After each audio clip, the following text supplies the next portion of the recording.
আজকে অনেকদিন পর রেকর্ড ক্লাসে আসতেছি। আমাদের এই ক্লাসে রেকর্ড থাকবে, যদিও লাইভ দিই। আসলে লাইভ দেওয়া হয় না কেন, লাইভে ছিলাম, যদিও আমি লাইভে ছিলাম, কিন্তু হচ্ছে কারেন্ট থাকতেছে না, আমার নেট সমস্যা করতেছে।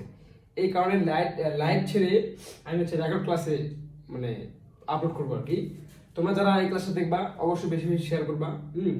বুঝতে পারবো ইনশাল্লাহ। আমি পারলে একটু, যদি বুঝতে না পারো একটু কাটাকাটা দেখবা। হ্যাঁ, বুঝতে পারবো, সমস্যা নেই। আমি যদি আস্তে আস্তে বলবো। হ্যাঁ, এখন আমরা হচ্ছে টপিক লিখছি বাইনারি যোগ বিয়োগ। ঠিক আছে, আমরা বাইনারি যোগ বিয়োগ করবো। দেখো, তাহলে আমরা জানি binary base 2, octal base 8, hexadecimal কত 16 এবং ডেসিমেল 10। তাহলে বাইনারি বেস যদি 2 হয় তাহলে সংখ্যা 0 থেকে 1। তাহলে আমরা হচ্ছে শুধু বাইনারি যোগ বিয়োগ করবো, অক্টাল যোগ বিয়োগ করবো এবং কি হেক্সাডেসিমালের যোগ বিয়োগ করবো। এখন দেখো, আমরা হচ্ছে বাইনারি যোগ বিয়োগ করি। তাহলে বাইনারি যোগটা আগে করি। দেখো, তাহলে 1 0 1 0 1 1, ঠিক আছে। আবার হচ্ছে 1 0 0 0 1 আর কি 1। তাহলে এটা হচ্ছে কি বলো দেখি, বাইনারি যোগ। তাহলে এখন বাইনারি যোগ হচ্ছে, এখানে বাইনারি বেস কত? বাইনারি বেস হচ্ছে 2, ঠিক আছে। Binary base 2। এখন তোমাদেরকে টিচারগুলো বলে যে 1 আর 1 যোগ করলে 10 হয়। ভাই, 1 আর 1 যোগ করলে 10 হয়, কিভাবে যোগ হয়? মানে 10 হয় মুখস্থ করে কিন্তু এগুলো লাভ না, মানে এগুলো মুখস্থ করা যাবে না। তোমাকে বের করতে শিখতে হবে। আর তুমি যদি মুখস্থ করো, মুখস্থ বিদ্যাটা বেশিক্ষণ থাকে না, ঠিক আছে। তুমি এটা বের করে শিখবে। দেখো, তাহলে 1 আর 1 যোগ করলে কত হয়? মানে সাধারণ যোগ 2 হয়। আচ্ছা, 1 আর 1 যোগ করলে সাধারণ যোগ করলে 2 হয়। আর এখানে বেস কত? বেস হচ্ছে 2। তাহলে আমরা কি করব, যে বেস দ্বারা যোগফলকে ভাগ করব। বেস দ্বারা যোগফলকে ভাগ। তাহলে হচ্ছে বেস কত? 2। তাহলে 1 আর 1 যোগ করলে কত হয়? 2। তাহলে আমি কি করছি, বেস দ্বারা যোগফল কি করে ভাগ করব? তাহলে 2 একে 2। তাহলে 2 থেকে 2 বাদ দিলে কত রে? 0 না? 2 থেকে 2 বাদ দিলে কত? 0। তাহলে এখন দেখো, আমি তোমাকে বলছিলাম যে এই যে ভাগশেষটা আছে না, এখানে ভাগফল 1, ভাগশেষ কত? 0। তাহলে এখানে হচ্ছে বাইনারি যোগের সময় সবসময় হচ্ছে আমাদের ভাগশেষটা প্রাধান্য পাবে, ঠিক আছে। তাহলে ভাগশেষ কত? 0 আছে না, এই 0 এখানে বসাই দিলাম। আচ্ছা, এই অবশিষ্ট যে 1টা আছে, এই 1টা আমাদের অবশিষ্ট থাকতেছে না, এই 1টাকে আবার আগের সংখ্যার সাথে কি করব? যোগ করব। তাহলে আমি যদি এই যে হাতের যে এক অবশিষ্ট 1টা আছে, ওই 1টা যদি আমি এখানে যোগ করি, তাহলে দেখো দেখি যে আগের 1 আর 1 2, 2 আর 1 কত হচ্ছে 3। তাহলে যোগফল কত? 3। তাহলে কি করব, বেস দ্বারা যোগফলকে ভাগ। তাহলে 1 2 একে 2। তাহলে 3 থেকে 2 বাদ দিলে 1। তাহলে আমাদের ভাগশেষ কত? 1 না? এই 1টা আমাদের এখানে বসে যাবে। আর ভাগফল কত ছিল? 1। এটা অবশ্যই থাকতেছে। এটা আবার এই যে এখানে 0 সাথে যোগ হবে, ঠিক আছে। তাহলে আমি যদি এখন এই 0 সাথে যোগ করি, তাহলে আমার যোগ করে এখানে 1 আসছে আর উপরে কি আছে? 0। তাহলে 0 আর 1 যোগ করলে কত হয়? 1 হয় না? তাহলে এই যে 1টা এখানে বসে গেল। আচ্ছা, আমরা যে এই যে এইটা যোগ করলাম, এখানে কি আমাদের কোনো ভাগশেষ আছে বা ভাগফল আছে? নাই কিন্তু। তাহলে কিছু নাই মানে নাই। আবার এই 1 আর 0 যোগ করি, তাহলে 1 আর 0 যোগ করলে কি হয়? একই হয়। এখানে কোনো ভাগফল ভাগশেষ নাই। আবার 0 আর 0 যোগ করলে কত হয়? 0 হয়, ঠিক আছে। এখন দেখো, এই 1 আর 1 যোগ করলে 2 হয়। তাহলে আমি কি বলছিলাম, যে বেস দ্বারা যোগফল কি করতে হবে? ভাগ করতে হবে। তাহলে বেস 2 যোগফল কত? 2। যদি ভাগ করি, আর ভাগশেষ এটা আসে কিনা? তাহলে ভাগশেষ যে এটা আছে, আমরা এখানে কি করব? এই 0 বসাই দিলাম। এই ভাগশেষ যে ভাগফল যে 1, এই 1টা এখানে বসে যাবে। এটা হচ্ছে আমাদের কি বলে দেখি, বাইনারি যোগ। সমস্যা আছে? সমস্যা থাকার কথা না, ঠিক আছে। আচ্ছা, এখন আমরা করবো হচ্ছে বাইনারি বিয়োগ। দেখো, আর কি করবো, আমরা বাইনারি বিয়োগ করব। আচ্ছা, বাইনারি বিয়োগটা সবারই একটু সমস্যা হয়, মানে বাইনারি বিয়োগটা অনেকেই মানে প্রবলেম মনে করে এবং বুঝতে পারে না, ঠিক আছে। আমি সুন্দর করে বুঝিয়ে দিচ্ছি, সবাই বুঝতে পারবে। দেখো, আচ্ছা, বাইনারি বিয়োগ। তাহলে 1 0 1 1 1 1 0 1 0 আর 1। তারপর হচ্ছে 1 0 1 0 1 1। এটা হচ্ছে বাইনারি বিয়োগ, ঠিক আছে। এটা কি বাইনারি বিয়োগ। আচ্ছা, আমরা সাধারণ বিয়োগ করছি না? সাধারণ বিয়োগ করছি কিন্তু, ঠিক আছে। আমরা ছোটবেলায় যখন বিয়োগ করতাম, যে উপরে যদি কি হয় 1, উপরে যদি 0 হয়, যদি 1 হয়, তাহলে এটাকে আমরা কত 10 ধরতাম? 10 ধরতাম না রে? এটাকে 10 ধরতাম। 10 থেকে যদি আমি 9 বাদ দিই, সরি 10 থেকে যদি 1 বাদ দিই, তাহলে 9 হয়। 9 কি আমার বাইনারি সংখ্যা? 9 কিন্তু আমার বাইনারি সংখ্যা নয়। আমার বাইনারি সংখ্যা হচ্ছে কত? 0 আর কি 1। 2 আসলে আমার বাইনারি সংখ্যা হবে না, ঠিক আছে। তাহলে এখন দেখো, আমাদের কি করতে হবে? আচ্ছা, তাহলে 1 থেকে 1 বাদ দিলে কত? 1 থেকে 1 বাদ দিলে 0 না? 0 বসালাম। এখন তুমি দেখো আমাকে বলছে বাইনারি বিয়োগ, আমরা আমরা জানি যে বাইনারি বিয়োগ হচ্ছে 2 এবং 0 আর কি 1, তাই না? 0 আর 1, তো বাইনারি সংখ্যা আসবে 1 0 1 1 0 1 1 1, এগুলো হচ্ছে কি আমরা দেখি বাইনারি সংখ্যা।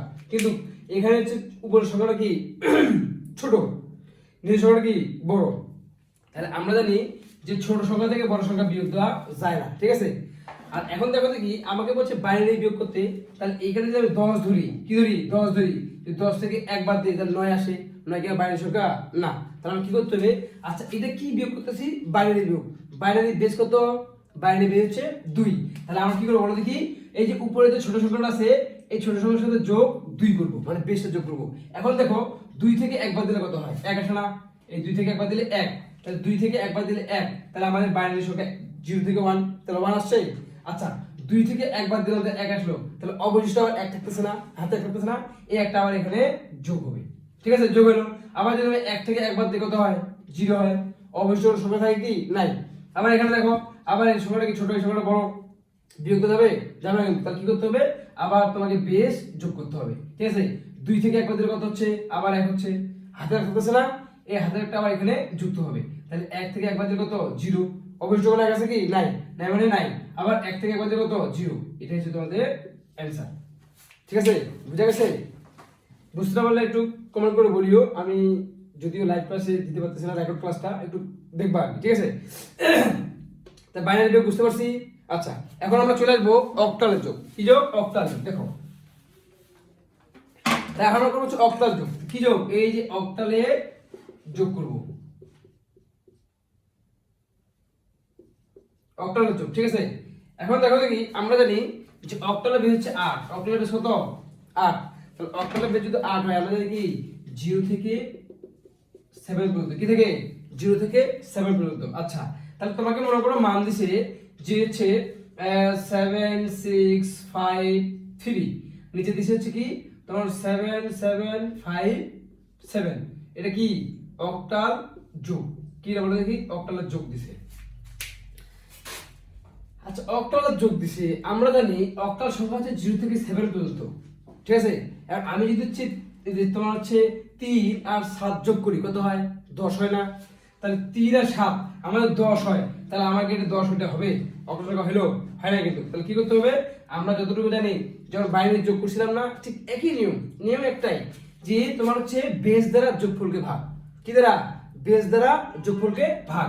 তাহলে এই যে আমি 10 পাইলাম, দেখো তাহলে বেস হচ্ছে 8, 7 আর 3 যোগ করলে কত হয়, 10 হয়, এই 10 এখানে লিখলাম, ঠিক আছে? আমি বলছিলাম যে বেস দ্বারা যোগফল কি করতে হবে, ভাগ করতে হবে, তাহলে 8 একে 8 আসে না?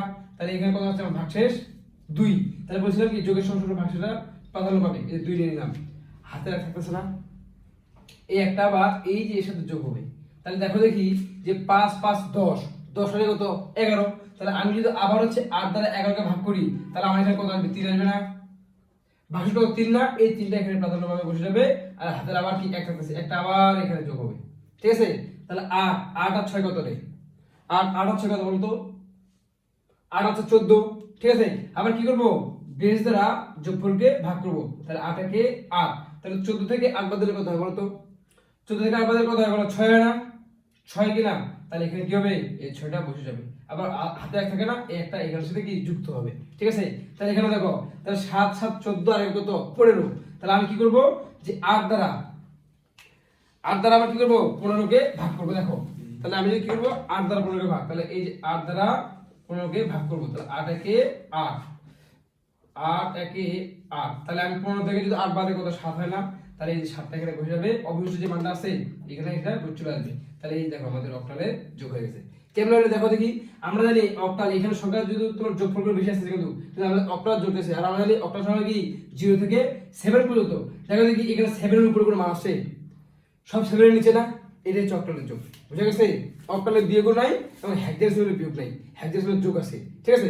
এখন দেখো আমরা এতটুকু বুঝতে পারছি নাকি, তোর সমস্যা আছে কি নাই? আচ্ছা এখন আমরা করবো কি বলে দেখি, হেক্সাডেসিমালের যোগ। কি করবো, হেক্সাডেসিমালের যোগ।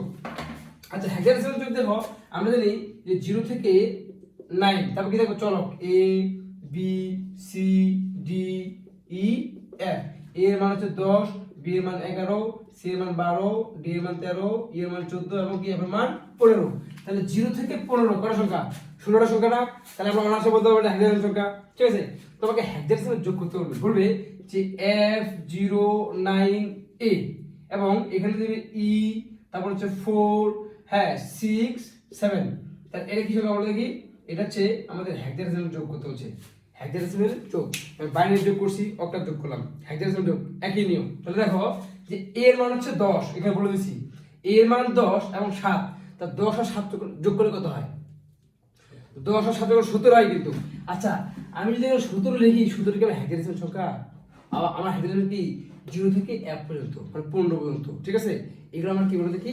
হেক্সাডেসিমাল সংখ্যা। কিন্তু আমরা 17 যদি এখানে লিখি, 17 আমার হেক্সাডেসিমাল সংখ্যা নয়। তাহলে কি করতে হবে? বেস দ্বারা যোগফলকে ভাগ করতে হবে। তাহলে দেখো বেস কত? 16, যোগফল কত? 17। তাহলে 16 একে 16, তাহলে 17 থেকে 16 বাদ কত? 1 না? এই একটা এখানে দাঁড়ানো হবে 1। ঠিক আছে, তাহলে হাতে থাকতেছে এই একটা আবার এখানে যুক্ত হবে। ঠিক আছে, তাহলে এখন দেখো দেখি যে 9 আর 6 15, 15 আর 1 দিয়ে যুক্ত হলে কত হলো? 16 হলো না? 16 হচ্ছে বেস হচ্ছে 16, যোগফল কিন্তু 16 আসতেছে। কিন্তু আমরা কি জানি 0 থেকে 15 পর্যন্ত 16 কিন্তু আমাদের হেক্সাডেসিমাল সংখ্যা নয়। তাহলে কি করব আমরা? আবার বেস দ্বারা যোগফলকে ভাগ করব। তাহলে বেস দ্বারা যদি তাহলে যোগফল 16, তাহলে 16 একে কত? 16 না? তাহলে 16 থেকে 16 বাদ দিলে কত? 0। তাহলে আমাদের যোগফল কত? 0। এই এখানে 0 হয়ে যাবে, হাতে যে 1 আছে এই একটা আবার এখানে যুক্ত হবে। ঠিক আছে, তাহলে এখানে দেখো 0 আর কত? 4, যদি যোগ করি তাহলে 4, আর হাতে যে 1 ছিলাম, এই 1 দিছিলাম না, এই 1 যদি আমি 4 এর সাথে যোগ করি তাহলে 4 আর কত হয়? 5 হয় না? হয় কি না? আচ্ছা, এখানে কার সাথে ভাগ যায়? 16 থেকে 5 ভাগ করতে পারবো না কিন্তু। তাহলে কি করতে হবে? দেখো যে 0 থেকে 1 মানে 15 পর্যন্ত এর নিচে যদি যোগফল কোনো মান আসে, যা আসবে তাই বসে যাবে। যদি 15 বেশি আসে, 16, 17, 18, 19, 20, 21, 22, 23 যদি আসে, তাহলে আমরা কি করবো? বেস দ্বারা যোগফলকে ভাগ করবো। ক্লিয়ার তো নাকি? এবার দেখো এই যে এখানে কত আছে দেখো, এটা দেখো, তাহলে f এর মান হচ্ছে 15 এবং তোমার ই এর মান 14। তাহলে 14 আর 15 যোগ করলে কত হয় আমাকে বলো তো? 14 আর 15 যোগ করলে 29 হয়। তাহলে 29 কে আমি এখানে বসাতে পারবো? বলো, পারবো না কিন্তু। তাহলে আমার কি করতে হবে? বেস দ্বারা যোগফলকে ভাগ করতে হবে। তাহলে এখানে দেখো বেস কত? 16 আর যোগফল কত বলে দেখি? 29। তাহলে আমি যদি ভাগ করি তাহলে 16 একে কত হচ্ছে? আচ্ছা, আমি যদি ভাগ করি 16 দুগুণে 32, ভাগ যাবে? যাবে না। তাহলে 16 একে এখানে 16 বসাই দিলাম। ঠিক আছে, এখন তুমি দেখো দেখি এখানে